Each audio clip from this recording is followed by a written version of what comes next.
What's going on? My name is John O'Darville. I'm a former leader of the New York branch of Models for Christ. I want to talk to you a little bit about identity. In other words, who are you? Where are you deriving your sense of worth and significance? How are you evaluating other people's worth? So, to get started, imagine with me a young girl who finds her identity in beauty. Her measurement of worth is physical appearance, which would be pretty easy to do if she were a model working in an industry where beauty is the criterion that determines if she gets the job or not. Let's say that she walks into a casting and she notices that she's the most beautiful girl in the room.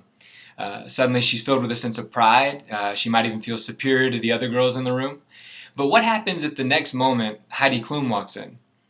Suddenly, the thing that was filling her with a sense of pride is now the very same thing that's making her feel desperately insecure. The same would go for the guy who finds his identity in wealth. He'd feel superior to the poor and inferior to anybody on the Forbes 500 list. So you'll notice that about false identities, whatever they are, they're not stable. They make you feel superior to some people one moment and inferior to others the next. Your worth is never fixed. It's never secure because there's always going to be somebody out there better looking than you or wealthier than you. And even if you happen to be the world's most attractive human being or the wealthiest, beauty and wealth can always be taken away. That's one mark of a false identity. You can lose it. I actually remember a few years ago picking up a friend of mine after he'd been out all night drinking. His girlfriend had just broken up with him, and when he got in the car, he was still trying to make sense of it all. There was this poignant moment when I remember looking over and seeing him rocking back and forth with this desperate look in his eyes, repeating to himself over and over again, "Who am I?" Without her, he had lost his sense of self. He was having a bona fide identity crisis, which can either mean, as in this case, that you have no idea who you are, or that you've convinced yourself that you're the president, or Buzz Lightyear. The second type's relatively rare, but the first is epidemic. Which brings us back to the question, who are you? Well, one view of the world says that you should define yourself. Your measurement of worth can be whatever you want it to be, because the truth is too much to deal with. That in fact, you're a cosmic accident, a random, pointless configuration of atoms left on the doorstep of the universe by chance. You don't really have any value or any worth, because nothing lasts. When you die, you rot. That's it. So in the meantime, you can pursue whatever makes you feel good. Money, beauty, sex, power, career, whatever. Eat, drink, and be merry, for tomorrow we die. A real motivator to get out of bed in the morning. In moments of existential despair, false identities are about as helpful as a fake apple when you're hungry or Monopoly money when you have bills to pay.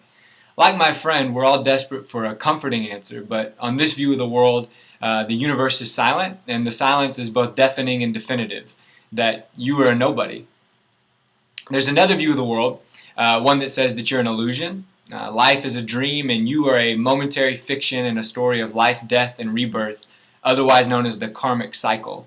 The goal on this view of the world is to wake up from the mirage of personal identity, to realize that outside of the dream there are no individuals, there are no persons, all is one. Reality is this impersonal spiritual unity. So individual identity has no value. You're much like a video game character in the sense that not only do you not really exist, but on this game, every time you die, you come back as a new character until individual identity is extinguished altogether. There's another view of the world, though, one that says that you are infinitely valuable because you were created in the image of God. So imagine what it would be like to find a painting hidden away in the attic of an old home. You take it to the Met, and the experts tell you that it bears all the distinguishing marks of an original Da Vinci. You can't believe it. You've discovered a priceless work of art. That's a little bit like discovering who you are. On this view of the world, you aren't an accident, and you aren't an illusion, but an artistic masterpiece of incalculable worth. And much like the painting, it's who made you that gives you such incredible value. So to the question, who are you? The universe may be silent, but God is not.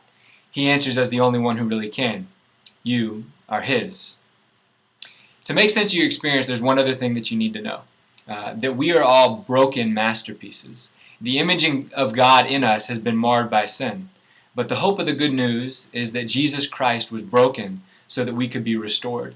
He loves and values us so much as individuals that He was willing to die in our place so that one day you, like Him, could rise from the dead.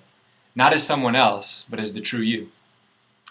That's an identity that will liberate you from pride and insecurity because it's an identity that you don't earn. It's given to you. It's a gift, and it's a gift that can't be taken away.